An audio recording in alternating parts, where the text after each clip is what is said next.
Bonjour, les gens se sont demandé quelles sont les causes de richesse et quelles sont les causes de pauvreté.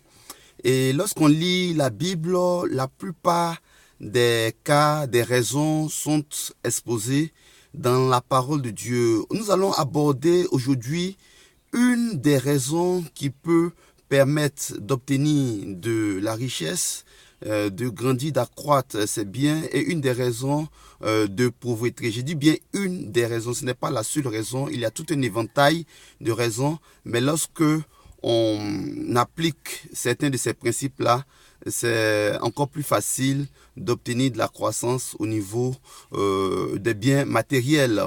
Dans le Proverbe 12, le passage que nous lisons, le verset 24 dit « La main des diligents dominera, la main lâche sera tributaire ». Lorsqu'on parle de tributaire, on parle de devoir, c'est-à-dire la main qui travaille va dominer, et la main, la personne qui est lâche, la personne qui est paresseuse, la personne qui ne se débat pas, qui n'est pas dégourdie, cette personne-là sera tributaire, cette personne-là va devoir, va être endettée. C'est un peu le passage.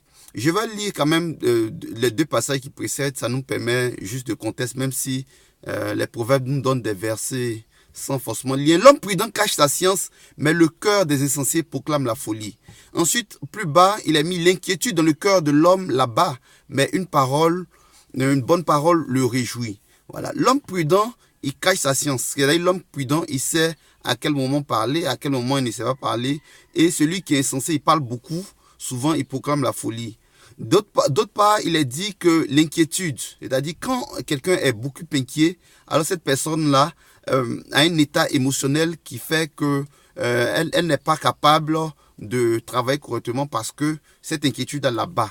Quand il dit abattre, quelqu'un qui a une arme qui tire, il abat son prochain. Donc, quelqu'un qui est abattu parce que cette personne-là a l'inquiétude, cette personne-là est déjà défaitiste. Donc, tu as battu au-dedans de toi-même et tu n'es pas capable de prendre de bonnes initiatives, tu n'es pas capable d'agir parce que tu es comme engourdi par un venin, de la même façon que le venin du serpent paralyse. Alors, tu es paralysé par l'inquiétude, par la peur et tu n'es pas capable d'agir.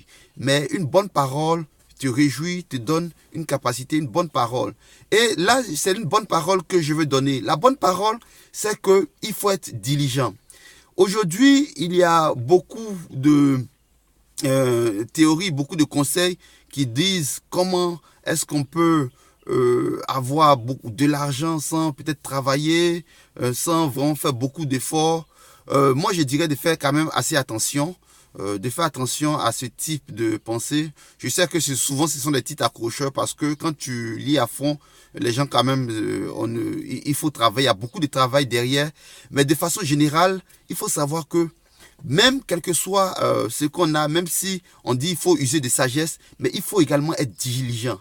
Si on est intelligent, si on est, j'allais dire, malin et on a des stratégies, des astuces, comme souvent on peut le voir dans un bon livre que je conseille même, Robert Kiyosaki, Père riche, Père pauvre, montre la façon de penser qui permet d'obtenir des richesses. Mais souvent, les gens associent cela à aussi, bon, voilà, on est malin, on est plus intelligent et on ne fait pas grand chose. Il ne faut pas être lâche. La Bible dit que celui qui est lâche va devoir, il va être tributaire. Mais celui qui est diligent, c'est-à-dire qui travaille avec attention, c'est-à-dire celui qui travaille avec soin, celui qui se débat, cette personne-là va dominer. Je vais prendre ce passage-là sous plusieurs versions pour qu'on puisse comprendre juste encore le sens et m'arrêter. La main des diligents dominera, mais la main lâche sera tributaire. Version Semeur, il est dit: ceux qui travaillent avec zèle s'assurent la direction des affaires, mais les nonchalants seront astreints aux corvées. Ceux qui travaillent avec zèle, c'est travailler de façon assidue, travailler avec vraiment zèle, apporter une amélioration, apporter de la valeur à ce qu'on fait. Et il dit les nonchalants seront astreints aux corvées. Le corvée aussi, c'est du travail. Mais en fait, c'est un travail où finalement, on ne peut pas apporter une valeur ajoutée. On te dit, bon, allez, va soulever corvée. Bon, les corvées classiques, va par exemple prendre de l'eau, on va puiser de l'eau. Allez, on va, on revient, on refait la même chose constamment, on refait la même chose. On n'est pas capable d'apporter une certaine valeur ajoutée. Et les nonchalants seront astreints à ce type de tâches-là.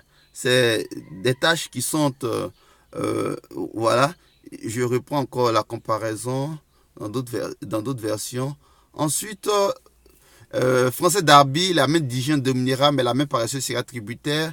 Des mains actives procurent le pouvoir, en français courant, mais la nonchalance mène à l'esclavage. Le pouvoir, la domination, c'est par le travail. Un vrai travail, quelqu'un qui est diligent, qui est attentionné, cette personne-là. L'homme qui travaille dur finira par commander, mais le paresseux deviendra un esclave.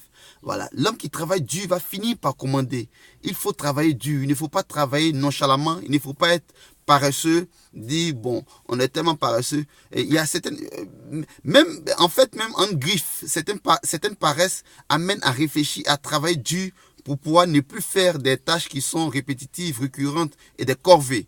Donc, le plus important, c'est d'être diligent. Le plus important, c'est de travailler, d'améliorer, d'être attentionné, de travailler avec zèle, d'augmenter la valeur de ce qu'on fait. Alors, c'est un moyen, vraiment par excellence, de dominer. C'est un moyen par excellence de grandir, d'obtenir des richesses. C'est à cela que je nous encourage. Pas les moyens malhonnêtes, les moyens simples, mais un travail réfléchi, un travail également diligent, un travail avec zèle, avec beaucoup de courage. Alors, on va prendre la direction des affaires. Alors, on va avoir la capacité de dominer parce que on travaille correctement. Que Dieu nous bénisse ensemble et à la